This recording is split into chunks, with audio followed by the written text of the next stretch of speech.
Welcome to Kenton's videos. Enjoy the video. In this video, I will show you how to make delicious donut holes from scratch. First, gather all your ingredients, including 2 cups of all-purpose flour, 1/4 cup of granulated sugar, 1 large egg, and 1/2 cup of whole milk. Ensure your yeast is active by proofing 1 packet in warm milk with a pinch of sugar. Precise measurements are key for the perfect dough consistency. Once your ingredients are ready, combine the dry components like flour and sugar in a large bowl. Then, gradually add the wet ingredients, including the proofed yeast mixture and egg.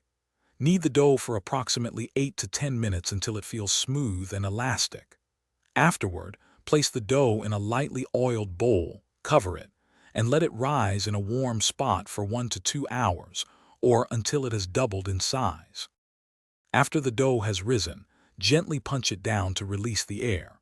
Roll the dough out to a thickness of about 1/2 inch on a lightly floured surface. Use a small round cutter, or simply pinch off pieces, and roll them into uniform balls to create your donut holes.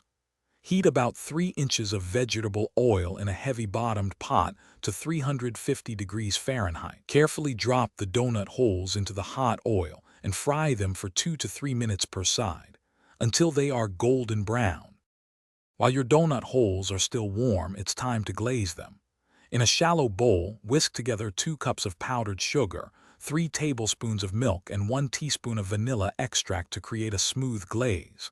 Dip each warm donut hole into the glaze, ensuring it's fully coated, then place it on a wire rack to set. Serve your delicious, freshly made donut holes immediately for the ultimate treat. Enjoy! Thanks for watching. Consider subscribing if we helped you.